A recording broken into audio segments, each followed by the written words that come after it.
Become a sustaining member of the Commonwealth Club for just $10 a month.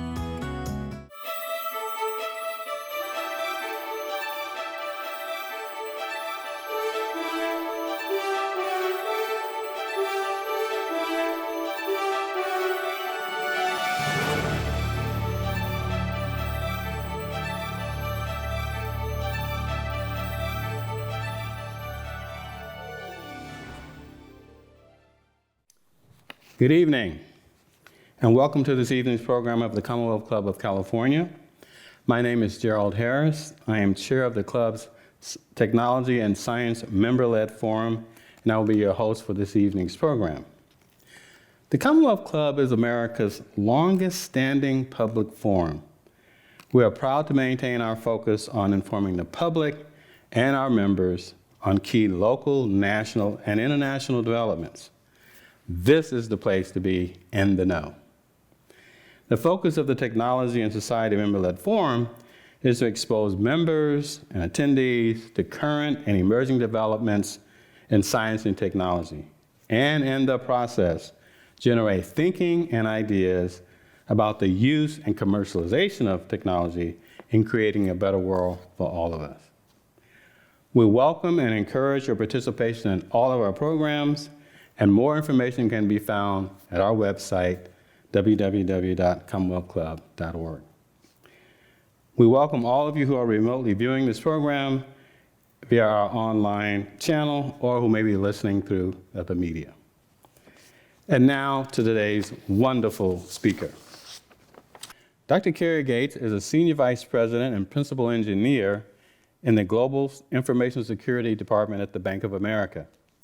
Dr. Gates joined the bank in October of 2018. Prior to joining the bank, Kerry has worked at a startup company, as well as being a distinguished engineer at both Dell Corporation and CA Technologies. She has also been a systems engineer at Dalhousie University in Canada, where she received her PhD in 2006. She has over 50 peer-reviewed publications and over 20 awarded patents in the computer and network security field. Please join me in welcoming Dr. Kerry Gates. Thank you very much for the introduction. As I get started, I'd like to tell you a little bit about Bank of America before starting. We are one of the world's leading financial institutions. We are headquartered in Charlotte, North Carolina. We have a presence across the United States, and we are also operating in 35 countries globally. I have been with the bank now for about 5 years, and the role I have at the bank is really to be that bridge between the academic world and industry.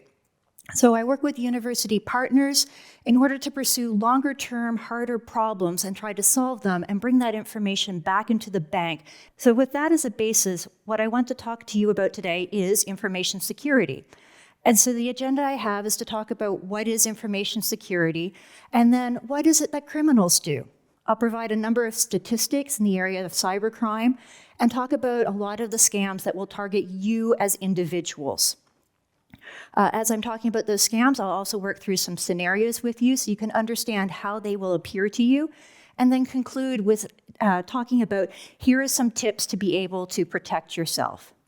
My goal with this is not to scare you with all the scary statistics and scams, but to make sure that you leave empowered with the knowledge that you can recognize what a scam is going to look like and what a criminal might use to try to get you to separate from your money, for example. Before continuing, I do need to provide a bit of a disclaimer. What I am providing here is information. It is not meant to be consultative in nature.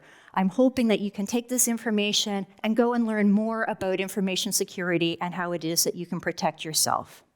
I'll be focused very much on you as individuals and how you can protect yourself, what kind of scams you will see, and not looking at, for example, how it is that a company can protect itself. So with that, let's talk about what is information security. So information security is the practice of protecting information from unauthorized, and sorry, this is a bit of a list, access, use, disclosure, disruption, modification, perusal, inspection, recording, or destruction. there are really three different tenets that make up the basis for information security in order to try to protect your data from essentially anything that might happen to it that you wouldn't want to have happen. And those three tenets are confidentiality, integrity, and availability. Confidentiality refers to trying to keep your information secret so that no one else can see it or be able to use it.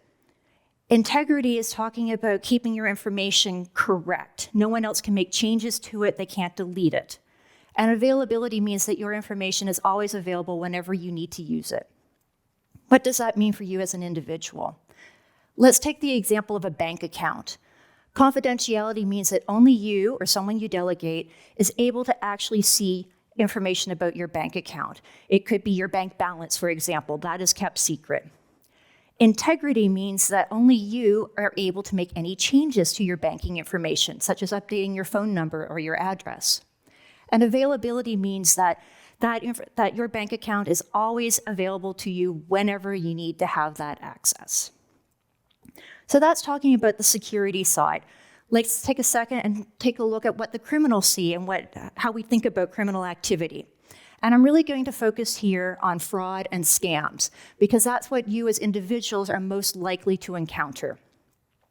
And they are different. So what is fraud?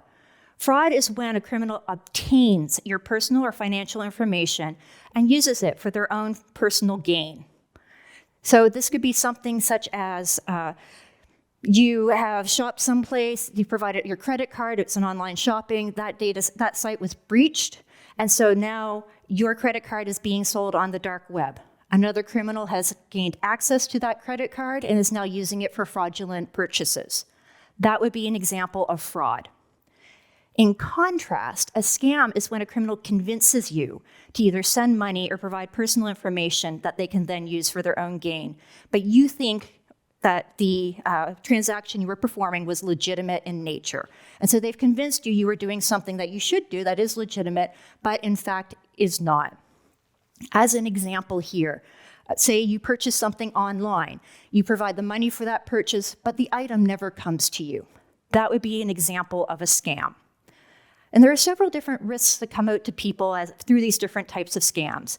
You could suffer obviously from monetary loss from these, but it also could be other threats or other risks, such as information compromise or identity theft. So what I'm going to do now is take a look at some different statistics that we've seen in the headlines with regards to cybercrime. I'm going to take a step up and say cybercrime broadly at this point, not just at the individual level, to give you a sense of how big is this problem that we are facing. So the first stat that I will do, 60%. That is the percentage of breaches involving vulnerabilities with available but unapplied patches. What does that mean? On your phone, for example, or your laptop, do you ever get a notice that says, I have an update for your operating system? Click yes to install. What that's doing is saying there is a patch to your operating system. Oftentimes, patches are released because there has been some kind of a security vulnerability discovered, and we know that criminals can then use that security vulnerability to break into your machine or to install malware or something.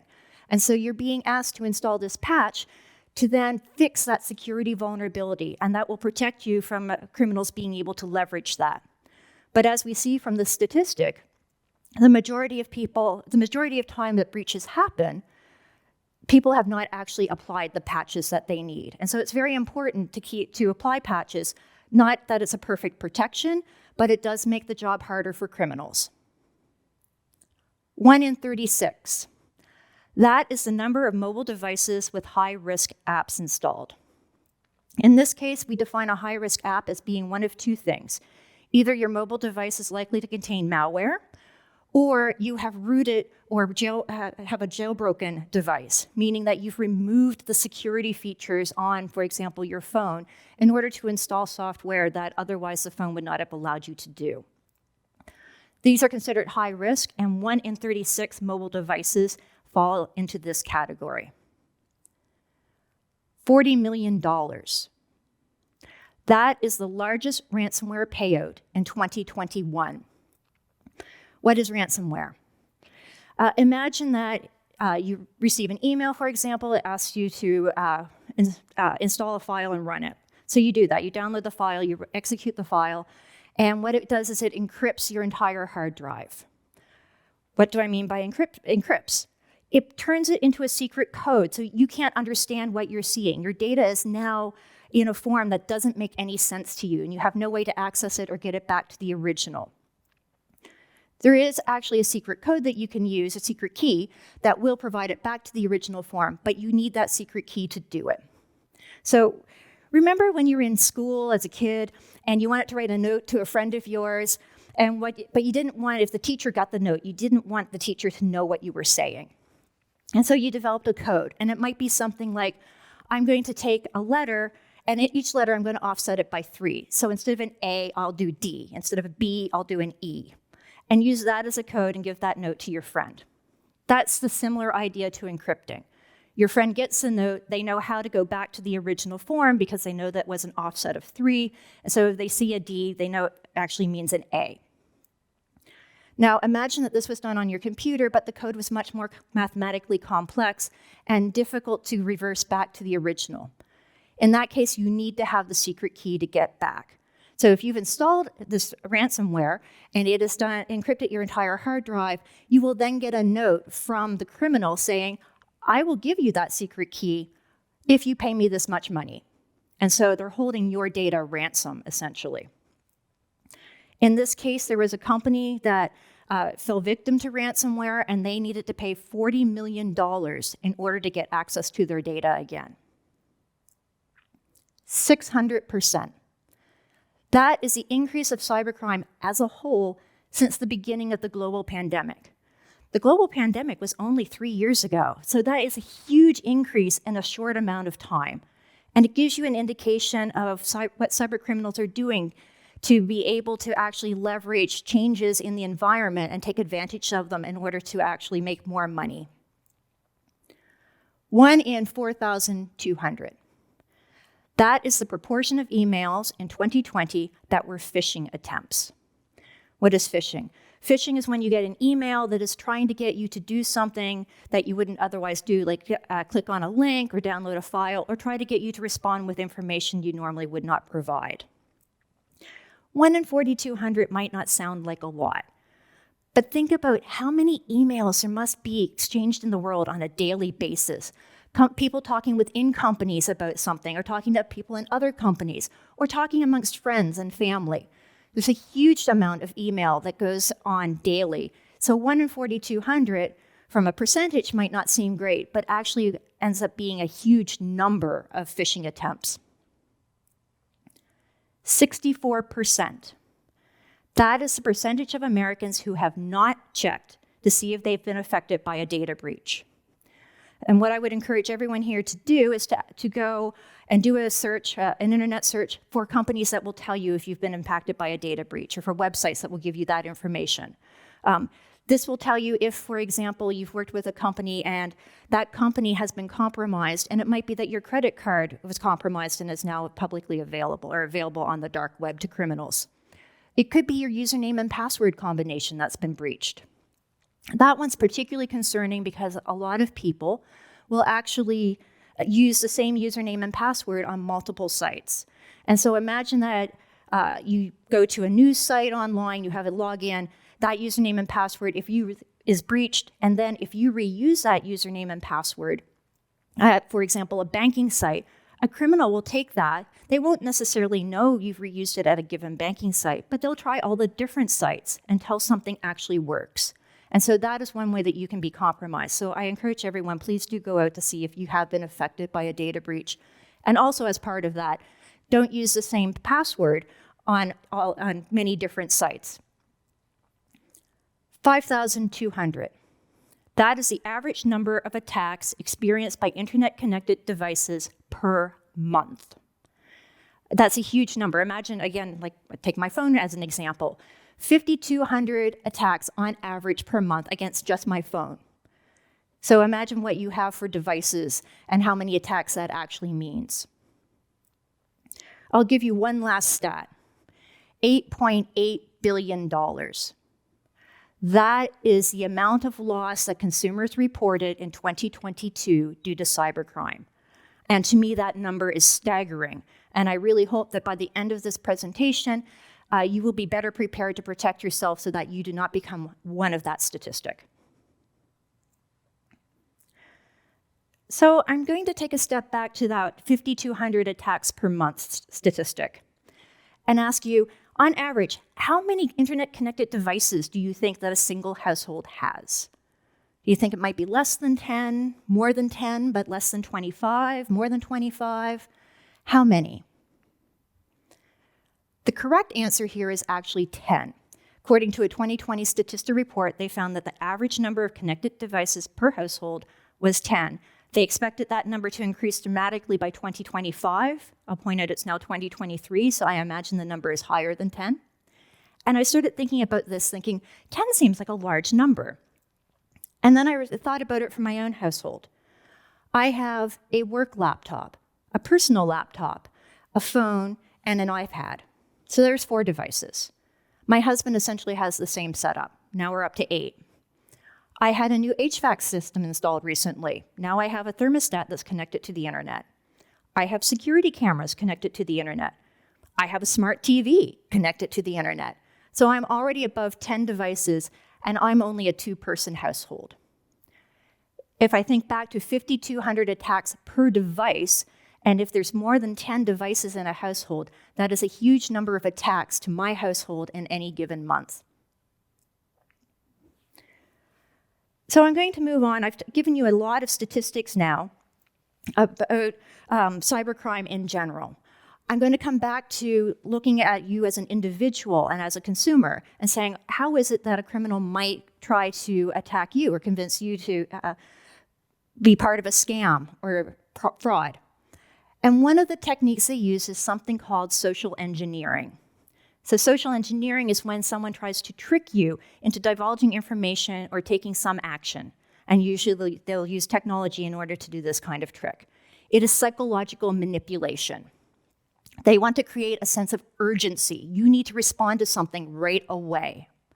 So that's part of what they will use. They might use fear. If you don't do this, then this bad thing will happen. They could also use a reward. If you want to get this great thing to happen, you need to do this right now. In both of those cases, there's still that sense of urgency. You need to do this right now to either avoid something or get this reward. And that really is what social engineers do, what criminals do to try to get you to then respond. And they will do this using multiple tools. So I will talk about a few of them here, in particular phishing, vishing, and smishing. And they all sound very similar. They are very similar in nature, but it's really the medium that's being used that differentiates them. So in phishing, you've probably heard about phishing before. And this has been around for decades now.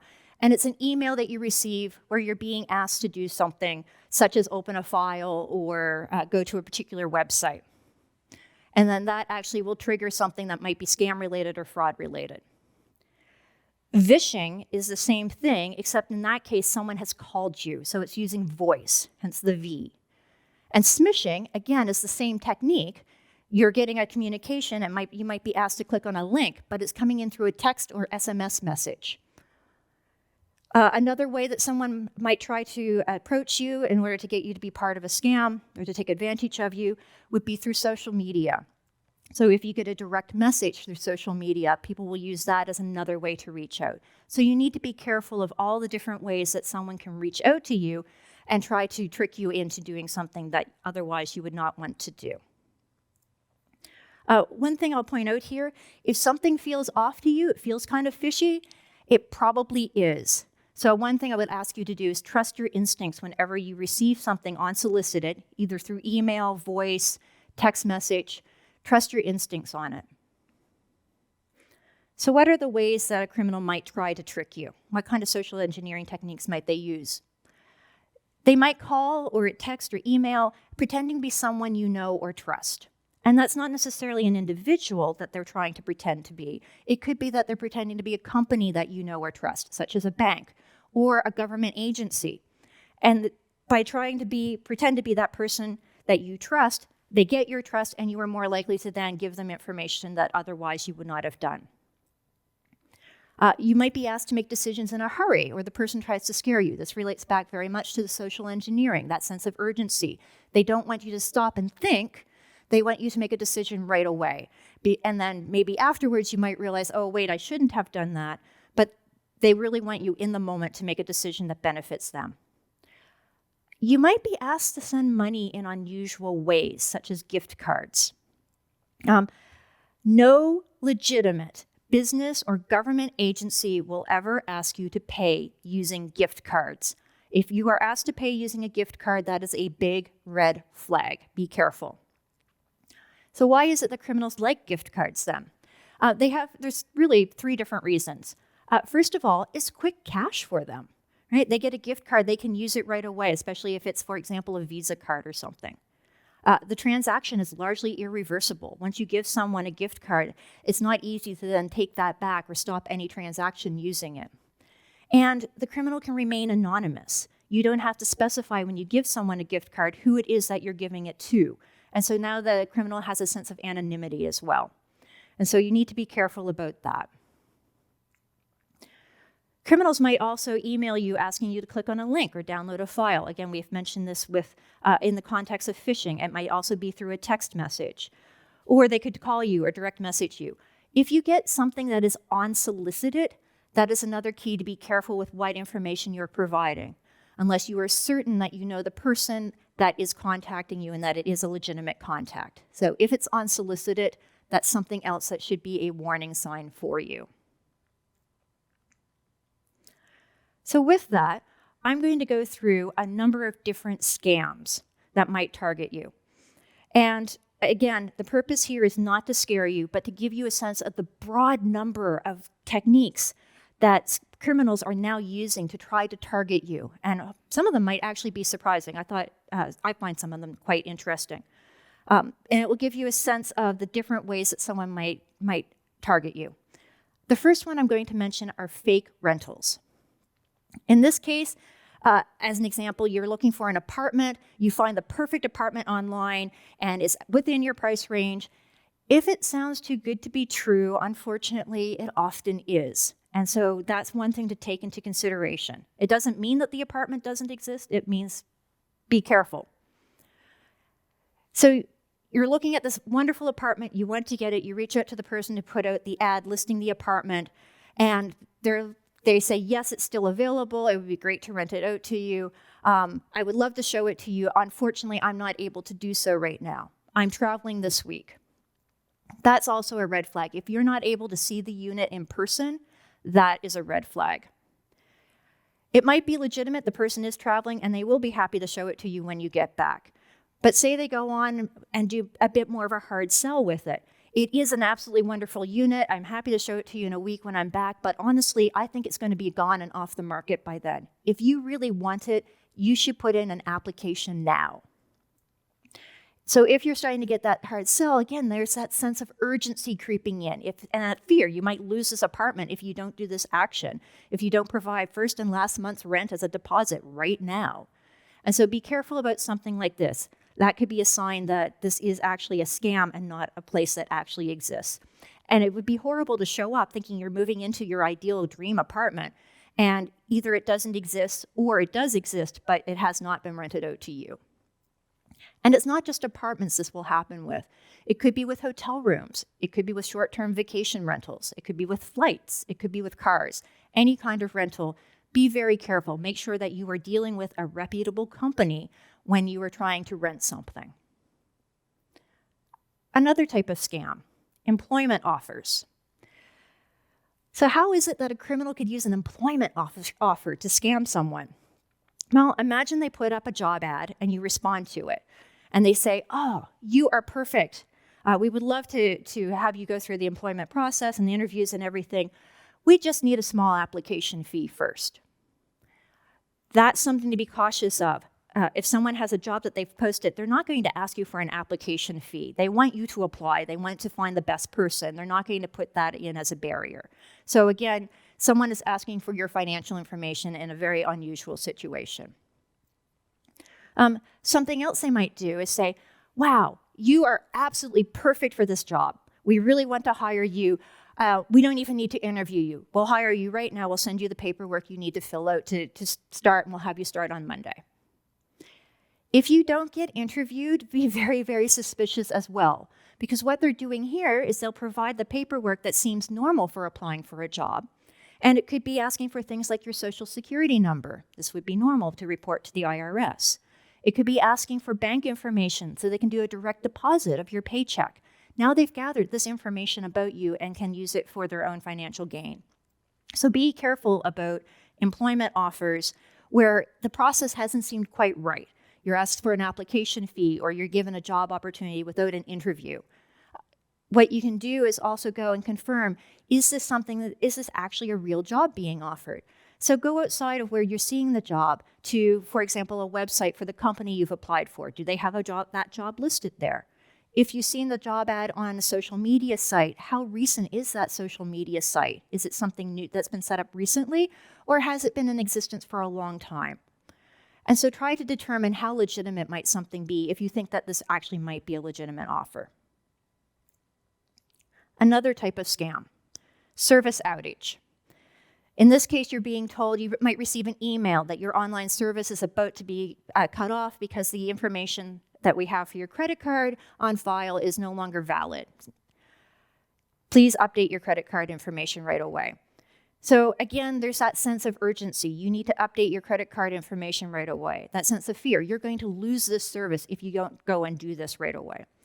This is a fairly common one that people receive, for example, in emails. All of us have online, I shouldn't say all, but probably all of us have online subscription services. And so we might not even think if we get an email that looks like it's from an online subscription that we have, we might just trust, oh yeah, that probably is due about now. I should go and update my credit card. So be careful if you get something like this. If you think it's legitimate, don't click on the links in the email, go outside, go to the website separately and log in there and update your information if it needs to be updated. Another type of scam, personal loans. Again, I'm going to fall back on if it sounds too good to be true, it probably is. And if it's an unsolicited application saying you've been approved for a personal loan, be suspicious of that. Especially if it's a financial institution that you don't deal with, or not even a financial institution that's making the loan offer. If it is a financial institution that you do deal with and you think this might be legitimate, even though it sounds too good to be true, again, step back and reach out through some other medium. Go to their website, look up what you can find about the contact information you can find there for that institution. Call them and say, I received this loan offer. I would love to take you up on it. And if it's legitimate, you have a great loan now. But if it's not legitimate, you've just managed to protect yourself. Unpaid tax bills. This was a fairly common one a while ago as well. You would get a phone call saying you have an unpaid tax bill and we need you to pay it immediately or else some bad thing will happen. We'll start to garnish your wages. We'll put a lien on your house. Probably goes without saying if you're up to date on your taxes that you should be like, yeah, whatever. But if you're at all questioning it, did I forget to pay last year? And criminals are very good at this. They might get that question into your head. If the caller is pressuring you to pay immediately, be suspicious. You are not likely to get a call from a government agency that says you need to pay right now. And so be suspicious of that. If you think there might be an unpaid tax bill, again, go to the website separately, log into that government site, determine have you paid your taxes or not. Social media. Someone might reach out to you over social media and start asking about financial or personal information. Be careful of this, even if you think you know the person, because you might know the person, but it actually is an account that's been compromised by a criminal. And so it might not be your friend reaching out to you, but a criminal using their account to reach out to you. So again, be very careful about what kind of information you provide over social media. The other thing to be careful about these kinds of scams are the social media marketplaces. A friend of mine was taken by this. She had a dress for sale, so she put it up on social media. She had someone respond saying, I love the dress, I'd love to buy it, and worked out to send her $100 to send her the payment for the dress. She sent a check for $100. My friend received the check and was like, But wait, the dress is only $50. So she contacted the buyer back about the mistake. And the buyer's like, oh my gosh, I am so sorry. I was just so rushed. I was going by memory. I thought it was $100. I'll tell you what, just send me the dress and the $50 difference and you can have the check and we're good. And so my friend did that. She sent off the dress. She sent the $50. The catch here is that then the check bounced. In the end, what happened with my friend is she was out $50 that she sent with the dress and the dress. So there are scams here that you need to be careful about. Another couple of scams I want to mention. One is romance scams. And this one I found particularly heartbreaking. You meet someone online. They seem amazing. They have the same hobbies you do. They have the same interests. If you want to settle down, they're also interested in settling down. Everything seems to match. They're a wonderful person. They're very polite, very kind. They give you lots of compliments. It's a great relationship. There's only one catch. You are never able to actually meet them in person. And it could sound like a very legitimate reason. Maybe they say they're in the military and they're stationed at a remote military base. Or they have a job that has them stationed someplace remotely, like on an oil rig. And so now you need to be careful. And it could still be a wonderful relationship. It's not necessarily, that's not necessarily your red flag. The red flag comes in when, after that, something happens and they ask you for money. Maybe they have an aunt who's sick. There are also cryptocurrency scams out there. And it's not just through romance that someone might ask for you to help invest with them or to teach you how to invest. It could be that you get a text that's completely random. You don't even know who it's from. And it looks like a legitimate text that would have been sent to someone else that the person knew. And so you respond saying, hey, wrong number. And then that person responds back and starts up a conversation with you. That person will then try to gain your trust, and then through gaining your trust, eventually lead into something like a cryptocurrency scam, where they try to convince you that you should be investing in cryptocurrencies, let them help you. And so there are other types of scams out there. In a sign of how inventive cyber criminals are in this space, not only are there cryptocurrency scams where they try to convince you to invest in cryptocurrency, there are now fake companies that try to help, that say they can help you if you've been a victim of a cryptocurrency scam. But that too is a scam. And so it's very inventive on the part of criminals. So you need to be very careful about these kinds of things. One last thing I'm going to note, criminals use recent events to try to determine how they might be able to best scam you. Recently, there's been a lot in the news about student loan forgiveness, for example. And so you'll see an increase in scams related to student loan forgiveness. So always be wary about current events. That could be an indication of something that someone can use as a scam. So I've worked through a number of different scam types. What I want to do now is go through a few scenarios with you to see what you've learned from what I've given you. So would you be able to recognize that something is a scam or not? And the very first one I'm going to give you is an email. So imagine that you receive an email. It's from an online subscription service that you do actually have a subscription with. And it says, the subject says response required. It then says response required in big red letters. It's almost time for the annual renewal of your online subscription service. However, the credit card we have on file has expired. To prevent a service disruption, please visit our service renewal center at this link and update your credit card information today. Note, if you don't update your credit card information today, we are required to discontinue your service. Turning your service back on will take some time and possibly require a credit check. As always, if you need any help or have any questions, please contact us at this phone number. We're happy to help. Thank you for being a loyal customer. So what are the warning signs if you receive an email like this?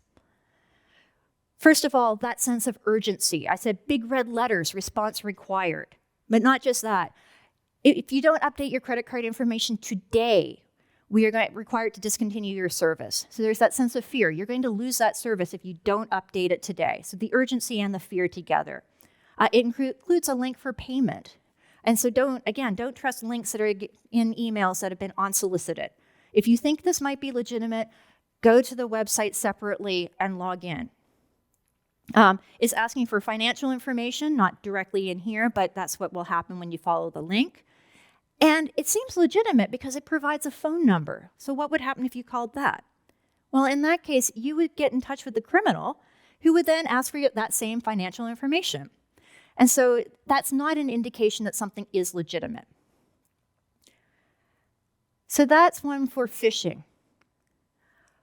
Let's look at a couple of other examples. This next one is going to be a vishing one. Imagine that you get someone calling you and they say, "Congratulations, you've just won an all expenses paid trip to Hawaii. We can't wait to get you and your family scheduled for this once in a lifetime vacation opportunity. Before I transfer you to our scheduling department, I just need you to pay the processing fees using a gift card." So again, what are the warning signs here? I had mentioned before that sometimes with social engineering, instead of fear, they will use a reward. So here's an example of a reward. But if you want to get this reward, you need to actually provide financial information right now. And so again, you still have that sense of urgency in order to respond.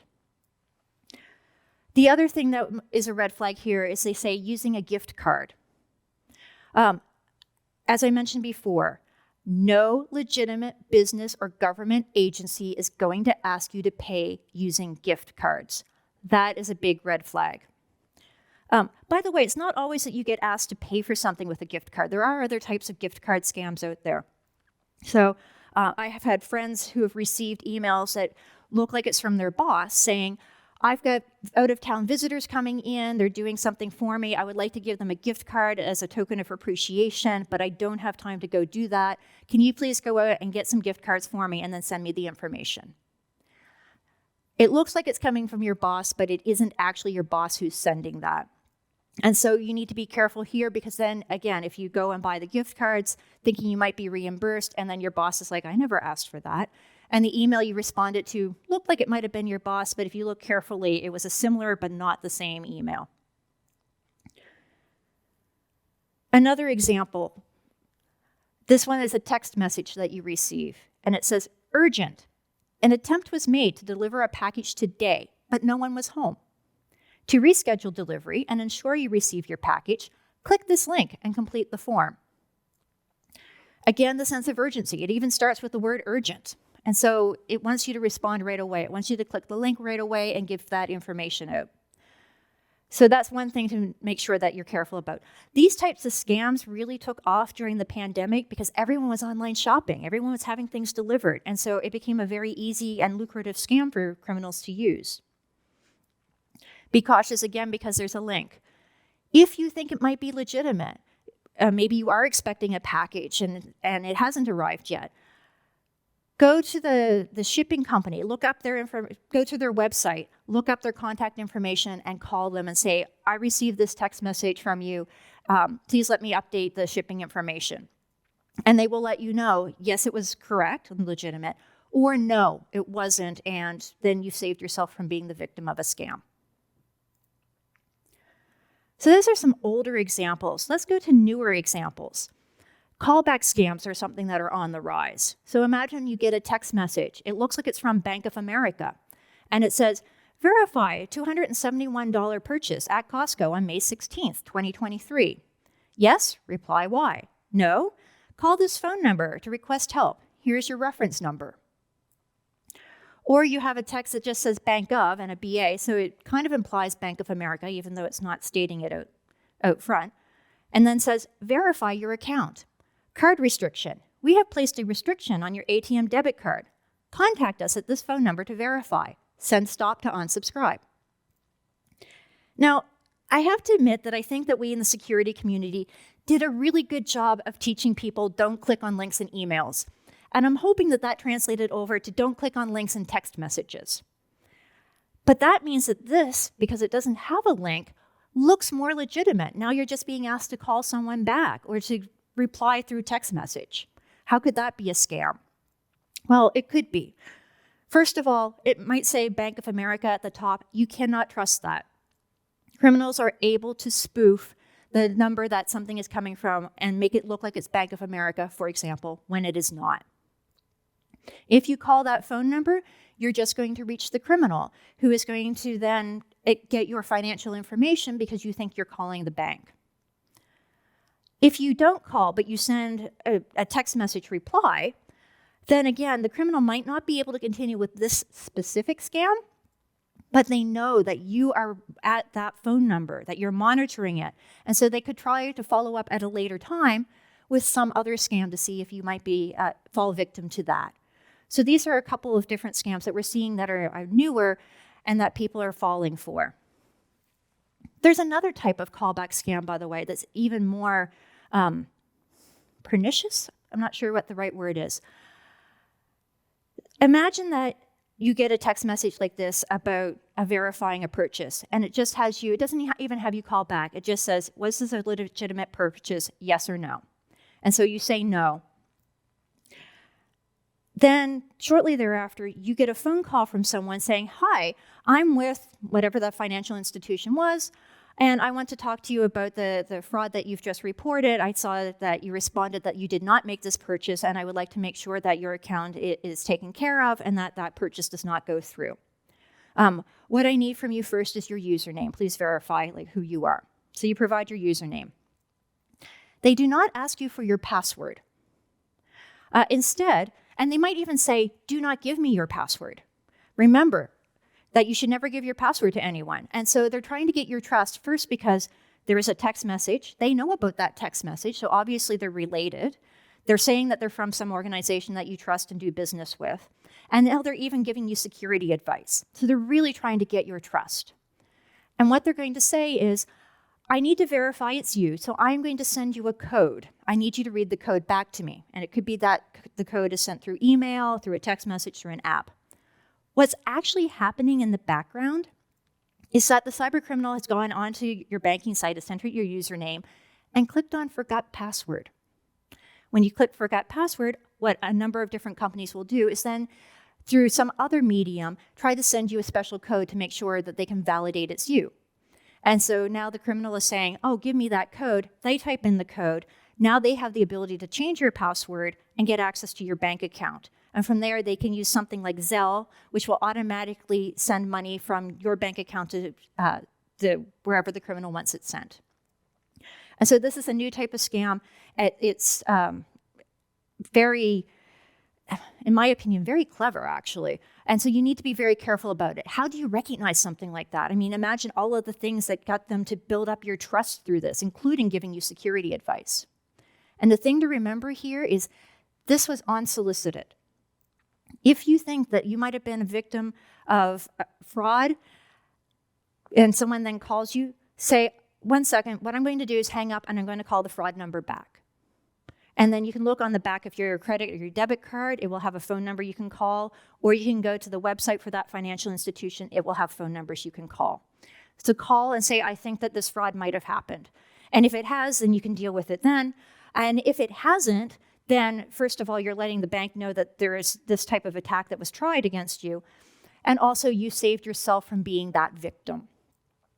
So that's something to always remember. If you get an unsolicited anything, call, text message, email, be very careful to respond directly to that. Try to verify through some other means. What we're doing at the bank is we're actually working with university partners right now on trying to protect people against exactly this kind of problem. And so what we've done with our university partners is a survey of over 1,000 people across the United States to try to determine how vulnerable are people to smishing attacks and what demographics are most vulnerable. Traditionally, in the phishing literature, particularly in the more recent phishing literature, the demographic most vulnerable has tended to be the elderly. The question was, is that also the case for smishing? And it turns out it is not. The most vulnerable demographic we found were college students. And so now we know that that's the demographic that we really need to target for educational material. The other thing that we learned that I thought was really interesting, one of the questions had an example of a scam from a financial institution, from a bank, and a legitimate message from the bank. And what was wonderful is that 78% of people were able to recognize the scam text message as being a scam. That's fantastic. I love that number. I'd love to see it 100%, but right now I will take 78%. Conversely, however, when they were given a legitimate text message from a bank, and banks will reach out to you using text messages, only 23% of respondents identified it as being legitimate. So that's actually a problem on the other side. That means if we as a bank try to reach out to you through text message, you don't recognize it as legitimate, you might not respond to it appropriately, and that could have some follow-on consequences, such as maybe there was a attempted fraud on your account and we were trying to let you know that, or there's some reason that you need to respond to us. And so one of the things we want to do with this research now is determine how is it that we can do things so that consumers can get a text message, recognize that it is legitimate, and do it in such a way that criminals are not able to then spoof that exact same information. And so that's what we're working on now. Another thing that's a new tactic that we're starting to see rising, this is a type of vishing attack. So more traditionally, there were attacks where someone might call you and say, hi, I'm a police officer, or I'm from the hospital, your loved one has been in an accident, and I need you to send money for some reason. That scam has evolved. So it's the case now where a criminal can spoof the phone number, and so it looks like your loved one is calling. On top of that, there are computer programs out there that will allow the criminal to also try to spoof the voice of your loved one.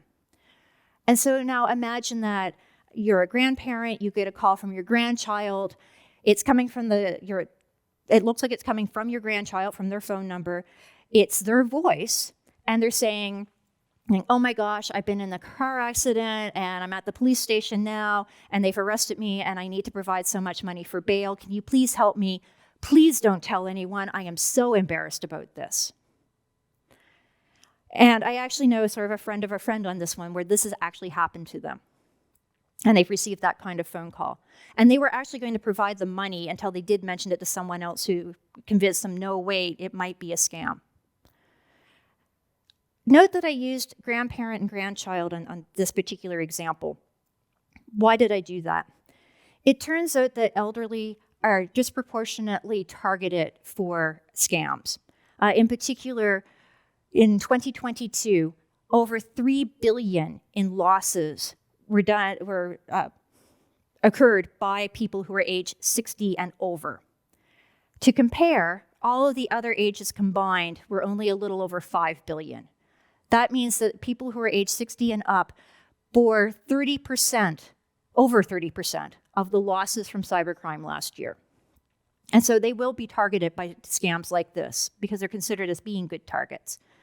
And then the other question becomes, how is it that, how did they know what the phone number was for the loved one? How did they get a copy of the voice? Well, a lot of people will post on social media, and it might be pictures of them and their grandkids, and like, so excited, my grandkids came to visit this weekend, and put out their names. Now the criminal can see, all right, here's the relationship, here are the names of the grandchildren, and then go and look up the social media of the grandchildren. From there, they might find their phone number listed. And on top of that, a lot of people will put out videos now. And so they can look for videos that the grandchildren have put out and capture their voice from those. Use those voice samples to then create a spoof of their voice. So we're working again with university partners on this particular type of fraud. And what I want to do is play for you examples of this, because we always hear in the news, oh, with only a few seconds of voice, people can spoof your voice. So what does it actually sound like? So I'm going to play a real voice, and then I'm going to play 2 impersonations. I will point out that the technology used to create these impersonations is over a year old now, so it has improved since then, but it will still give you an idea of what do the voices sound like with only a small number of samples for the first impersonation, and then with a larger number of samples for the second. So here's the real voice. Everyone went to his own house. So that was taken from a recording of an audiobook. We took a number of samples from that audiobook and created an impersonation. This isn't fake using 1,000 samples. So it sounds very, fake, right? It's raspy, it's kind of robotic sounding, it sounds a bit like a computer. But imagine we have a few more voice samples. It starts to smooth out. This isn't fake using 3,000 samples. And so it starts to sound more realistic. And so if someone has put out a lot of information, a lot of videos, for example, on social media, then there's a lot of samples that could be used by a criminal in order to create that fake voice. Now, you might say, all right, that still sounds really fake to me. But I want to point out that you know, listening to this, to expect that this is going to be a fake voice. And so you're listening for it to be fake. Now, imagine that you get a phone call. It looks like it's coming from your loved one. So you're already predisposed to believing that. And it sounds kind of like their voice. Why would you ever stop to think that it might not be their voice? On top of that, there is the social engineering aspect of it. They are in trouble and they're asking you for help. And of course you want to help them. There's that sense of urgency. They need your help right away. On top of that, this is over a phone. The quality of calls that we receive on phones, your voice always sounds a little bit different to begin with. Now, if it happens to be a poor connection, we're accustomed to hearing things like chirps or dropouts or static or digitization. And so we're not too surprised when the voice doesn't sound quite right. On top of that, a criminal might put in background noise as well. And so it's even more difficult to hear the voice, but it still sounds kind of like your loved one. And again, why would you ever think it wasn't? And so one thing that people should think about if they're in this situation, and I admit this will be really, really hard to do in that situation, but take a breath, stop, and say, I am going to hang up and call you right back. Because the person calling you is probably calling on their mobile phone. And so if they are in trouble, if you hang up and call them back, you're going to get them. You are going to have the chance to actually help them. But if it's a scam, you're going to get your loved one who's going to be very confused when you're like, oh my gosh, are you okay? And so this could actually save you from being a victim of this kind of scam. And again, I know in the moment it's going to be very, very hard to do. As I mentioned, this is a very new tactic. There hasn't been a lot of fraud connected to this yet, but we are seeing it happen, and we're seeing a growth in this happen. I will mention something else that you can potentially do to try to protect yourself. I have a friend, and her daughter is actually a social media influencer, and so she's concerned about someone doing something like this. And so the daughter and mom have set up essentially a code word between them. If there's ever anything happening, here is the code that I will use to let you know that it's really me. And if I don't say this, then you know it's not me. And so that's something else that you could consider doing if you have someone in your life that you think might be potentially a victim of this. So I have given you now a lot of different examples of different types of scams.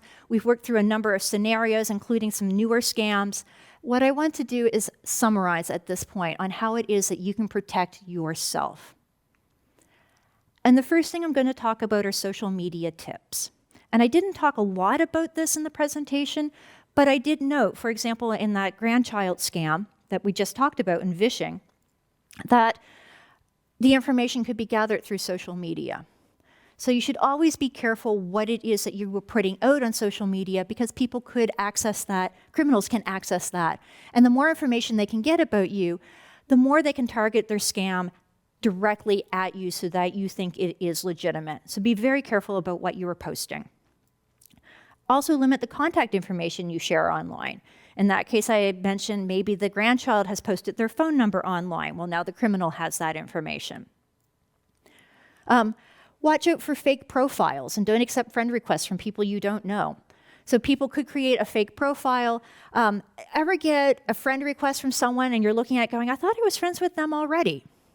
Be suspicious if that happens. Go and check. Are you friends with them already? And reach out to them to did you create this new account or not? Because it could be that someone is trying to pretend to be them in order to then do some other kind of scam against you or any other of their friends. And of course, if it's someone you don't know, why are they reaching out to be your friend? Regularly review your privacy settings. Make sure that whatever you are posting is scoped so that only the people you want to see it are actually the ones who do see it. Now, at the same time, I'm going to suggest that you don't believe that the privacy settings are working. Assume that any information that you put out there, someone else could have access to. So if someone calls and they happen to know something that you've posted on social media and you think, well, the only people who would know that are my friends, don't believe that. Assume that a criminal could also get access to that same information. It could be, for example, that they've compromised a friend's account of yours and then they are able to see it. You don't know what might be happening. And always remember, unsolicited messages could be social engineering attempts. Even if it's a friend. If it's a friend reaching out and they're saying, hey, I'm going to be in town next week on Friday, how about we go out for dinner? Great, that's one thing. But if it's a friend reaching out and they're asking for financial information or personal information that seems a bit odd, don't trust it. Maybe, as I say, that friend's account has been compromised. If you're worried that it is legitimate, reach out to them through some other means. Give them a call. You don't have to actually respond through that same medium. And that way you can confirm it really is that your friend that you were talking with. So in order to stay safe, in addition to the social media tips, and as I was just mentioning with the social media tips, be very careful about what you're putting online and monitor your privacy settings to try to keep it so that people don't see it. One of the things I've mentioned in a lot of the examples, and I'm going to harp on again, is verify. Anything that is unsolicited contact, if it's an unsolicited phone call, email, text message, verify through some other means if you think it might be legitimate. So go to the website, contact the person through their personal phone number, whatever it is, find some other way to verify that this is actually legitimate before responding. And never share information with people you don't know, especially if they contacted you first. Again, if something is unsolicited, be suspicious of it. And really resist the pressure to act quickly. Again, that's one of the techniques that criminals use. They try to get you to react really quickly without thinking. And you really need to take that into consideration whenever you see anything as someone's really pressuring you. Trust your instincts. I'd mentioned this earlier. If something seems fishy, it probably is. If your spidey sense tingles for whatever reason, trust it. It's trying to tell you something. And so listen to what your spidey sense is saying. And remember, if an offer looks too good to be true, it probably is. And so again, don't trust it. And if you want to confirm it's actually not a scam and that it is legitimate, there are other ways to go about it, to go through other means to verify the information. Remember, anyone can become a victim of a scam. So criminals don't care about you at all. I mean, I don't know how else to word it. It sounds kind of cruel, but they don't. They don't care if you're married or single. They don't care if you're young or old. They don't care if you're rich or poor even. They just want to get your money. And the reason is this is their full-time job. That's what a criminal does. They're a criminal. It's their job to get your money. That's how they pay themselves. And so anyone can be a victim. They will go after anyone.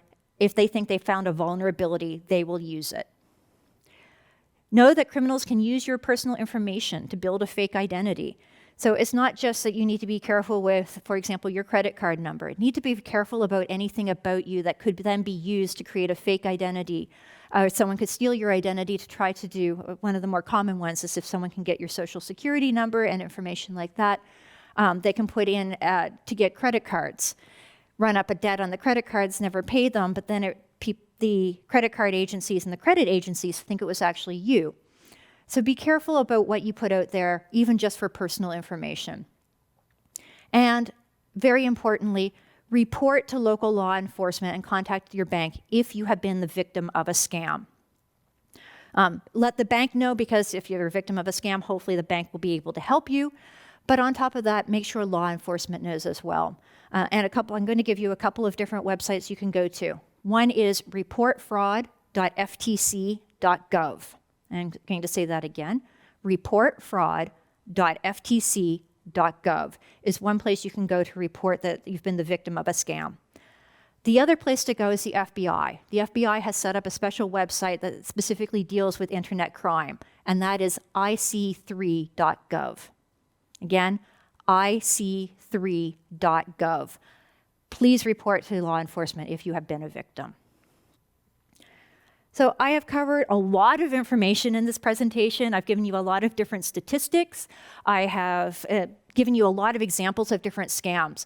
What I'm hoping that you take away is the knowledge based on all of those different scams to know that this is how a scam might work against me, and here's the different ways that techniques that criminals use, and here's how I can protect myself. And with that, I am going to turn it back over to Gerald. An amazing presentation. And I think that probably in the history of the Commonwealth Club, you're the first person to try to save us $8 billion. Be even better if I was successful at it. Yeah, but I thought that number was just a staggering number. Yes. Which means there must be some people getting awfully rich at this. I would imagine so, yes. And it's not just that there are individuals. I keep saying criminals, like the people operate in isolation. But there are actually people who operate collectively as gangs. One of the things I didn't think to mention when I was talking about ransomware is that a recent statistic that came from DHS for the first half of 2023, they've already seen, I think it was $449 million globally in losses due to, quote, ransomware gangs. So people working collaboratively to then try to infiltrate into an organization and encrypt their data so they can hold it for ransom. Wonderful. So Unbelievable. One thing I took away from you, where you gave us a lot of sort of simple but very effective things that work, which is, I'm going to hang up and I'm going to call you back. yes, I thought that is great because there you go. it's Yeah. absolutely true. Yes. Right. So I thought that one was especially good. Now here's one that I use, and tell me if this works or not. When my phone rings and I don't know who it is, okay, I answer it and I don't say a word. Oh, interesting. The reason I do that is because I find that most of the time they're waiting for my voice to come on to trigger either the person there or tape or whatever. Right. Can you just talk about that a little bit about, Honestly, no. I don't know any of the statistics on what happens for something like that. That's interesting. I know if I get a phone call and it's a number that I don't recognize, I don't even answer. And I make the assumption that if it's important, they will leave a voicemail for me. And then I will call them back. And so far, that has been effective because any voicemails that have been left have been legitimate voicemails. Not to say that a criminal couldn't do the same thing, Right. but they haven't started doing that yet. Right. Another piece of information that I've used myself personally that I think was really effective is call the number on the back of your car. Yes, It's right please. there. Please. Do not trust this if you receive an unsolicited call and like, hi, I'm from Bank of America. I could be anyone. How do you know? And especially, again, I really like the example scam where they're saying, I'm going to send you a code to verify who you are. Well, you've called me. You have my phone number. Why do I still need to verify who I am? You need to verify you to me. Right. And so we need people to think about how to flip that paradigm. Like, wait a sec, how do I know that you are who you claim to be? Exactly. Now, another thing I thought you mentioned is how many scam artists will use a legitimate company to make you think. Now, here's one that I get a lot. This is Amazon. We've just received 307 charges in your account. Please call this, verify this right now.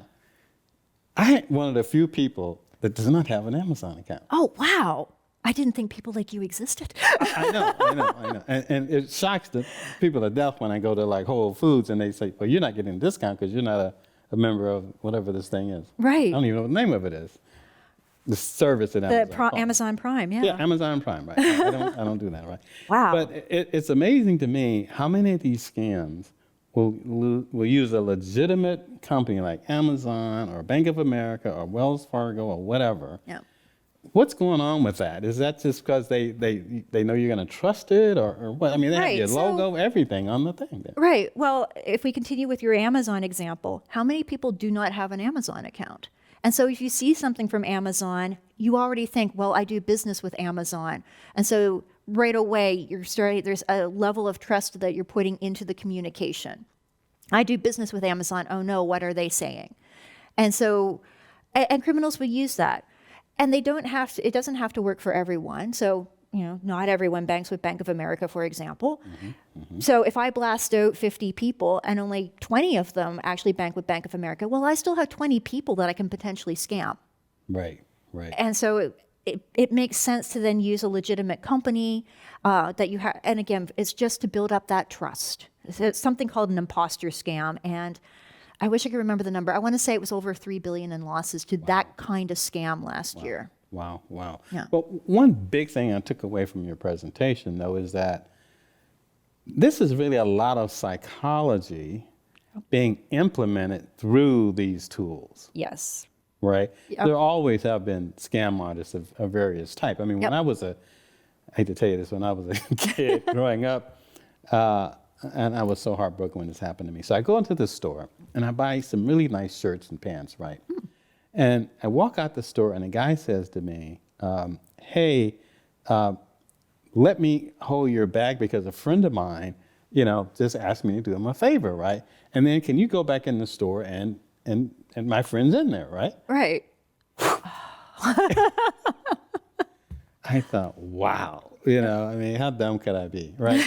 But, I think I must have been 14 or 15 years old. Yeah. But when you Well, start and unfortunately, the way we learn these is by being victims. Oh yeah, I mean, it's pretty heartbreaking. But it seems to me that trust level or the fear thing, or you might miss out. I think you Yep. gave a lot of real good psychological cues here as to what these people are actually trying to do to us. Oh, yes, absolutely, absolutely.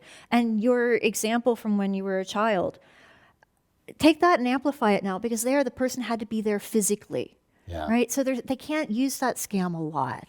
But if you're talking about on the internet, again, how easy is it to blast out, 1 million emails, Right. right? Or send a large number of text messages. Right. Right. And so even if only a few people respond, that's enough. Right. So let me ask you a really tough question, because you gave us two, either I think it was the Federal Trade Commission and the FBI, Yep. right? Are these people actually being caught and arrested and put in jail, or is it? I mean, Not all of them, unfortunately, Yeah, but clearly, yes, I mean, people are caught and put in jail.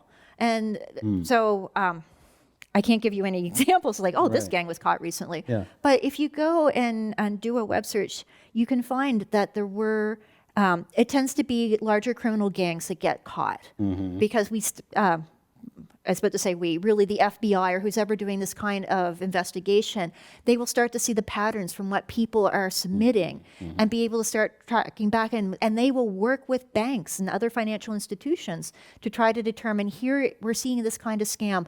Like, can you look at your records? What are you seeing? And we work together to try to, or we could see something unusual on our side and we will alert the FBI. And they will do an investigation, and they are able to, particularly the larger crime rings, they will be able to actually. I mean, maybe that was, I think it was Arrest. something like 4,000 people across the country were arrested in a big sweep just last week. Hopefully some of those guys were the cyber criminal guys, yeah. Hopefully, yes. Yeah. Now, the one about the granddaughter and the grandmother, Yeah. right? That one really touched me, because it's like, well, people will try anything. I used to get all these emails from these chieftains or kings in Nigeria. Oh, who- yes, I remember those. they have a $10 million banking account. And you're an African American businessman, and we're going to help you, and we're going to So, but this thing where someone tries to appeal to something about you personally. Yep.